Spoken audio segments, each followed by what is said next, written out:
Yeah, I know I'm in 40th place, but there's still plenty of games left. I can make up the points, right? What do you mean national championship game? When did that happen? Why didn't anybody tell me?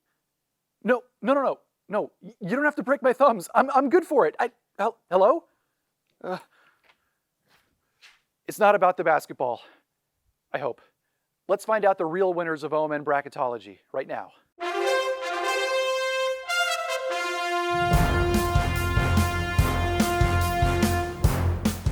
Hello, and welcome back. This is our final episode of OMN Bracketology for 2024. I know everyone is really anxious to find out the winners and who gets to win those fabulous prizes, but I'm gonna drag this out a little bit. This is our first year playing OMN Bracketology, and I want to personally thank everyone who decided to play with us this year. As you know, OMN Bracketology is kind of like an online reunion for all of our students and friends at Orange Media Network. And even in our first year, we have had a huge reach. I wanted to give you some numbers to show you. We have 50 players in year one. That is huge. And of those 50, 19 of them are alumni. It's been wonderful seeing so many people come back and participate and all the awesome feelings that people are showing towards this event. And also we've had 6 friends of the program play in our first year. These are people who were never students at OMN, maybe they didn't go to OSU, but they still support student media enough to play with us in OMN Bracketology year one. It's been huge. Thank you to everyone who has played, and thank you to everyone who has said such good things, left a comment, sent an email, sent a text. I really appreciate hearing from you, and it's so wonderful to have all of us connected and share the cool things that student media is doing. All right, without further ado, let's find out the winners of OMN Bracketology 2024. First, in the men's tournament. Well, it's no surprise there. Emma Koch, Beaver's Digest Editor-in-Chief, wraps up her dominating run in OMN Bracketology by finishing in first place with 130 total points. She had UConn picked to win it all, and it's not a surprise. Emma was dominating from the very beginning of this tournament. She was constantly in first place, and with that win by UConn last night, she comes out on top in OMN Bracketology in the men's tournament. In second place, Nino Paoli finishes with 123 points. And in third place, Noah Evans, the recently graduated Noah Evans, who we highlighted in last week's episode of Bracketology.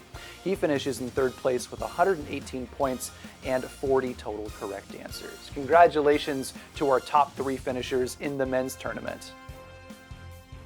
On the women's side, this was a nail-biter all the way to the very end. But with South Carolina's win on Sunday afternoon, KBVR DJ Ryan Harlan finishes in first place with 168 total points. Congratulations to Ryan.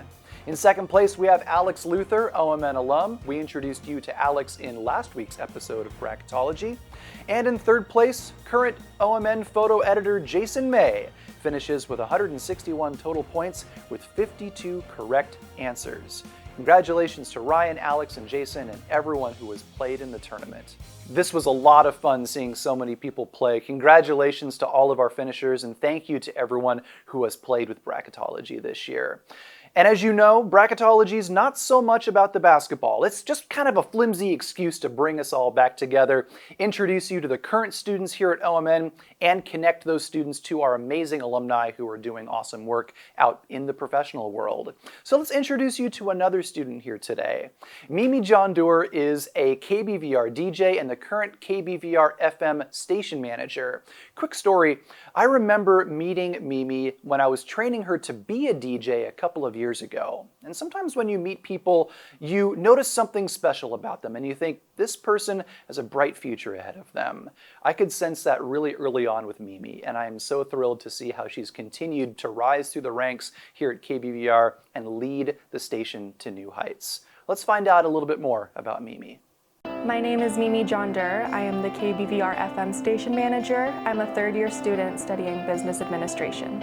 I was in newspaper in high school. I was an editor for my high school newspaper, and so I wanted to see if I could continue doing that at Oregon State, and so I went and found Orange Media Network's website over the summer And it turned out there was also a radio station here, and I decided in that moment that that was way cooler and I wanted to do radio instead. Having been here for 2 years, I know about licensing and all of the other FCC requirements that you have to meet to be able to have that. I didn't know that then, but I did know that radio was something that I'd never had the opportunity to do before anywhere else, and so I loved music and I wanted to be a part of the radio.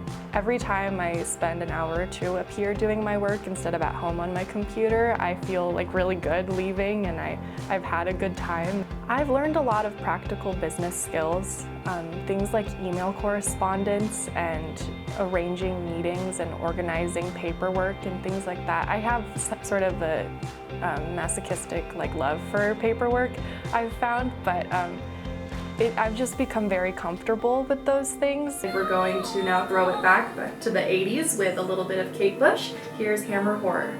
KBVR is, to me, a very special place where people are allowed to come in at any level of experience or self-confidence in their abilities and navigate finding out what they enjoy doing and what they don't enjoy doing without fear of failure.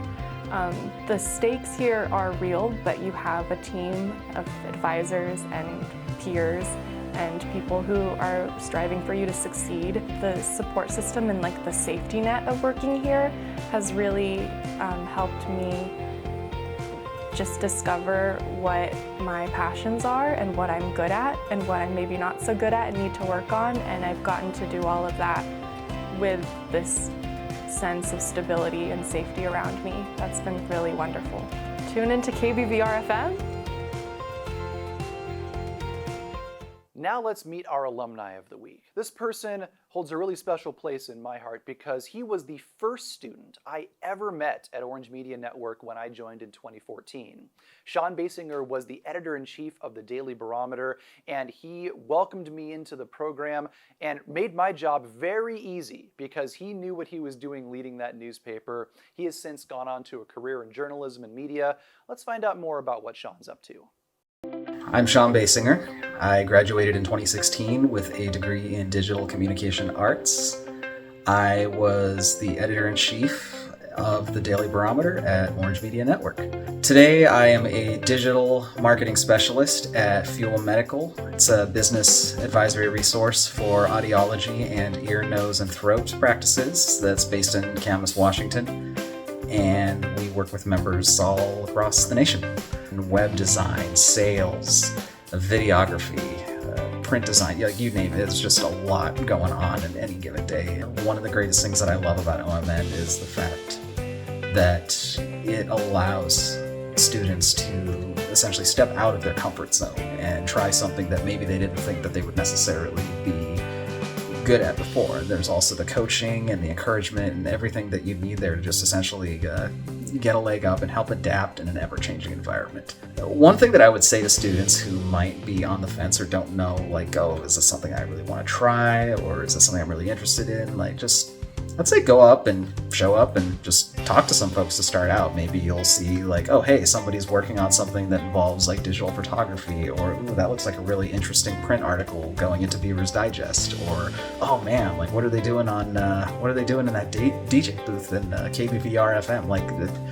You'd be surprised what will just jump out at you and what might interest you in the long run. I would definitely say just take the plunge and go for it. At the very least, you met Steven Sandberg, and oh no.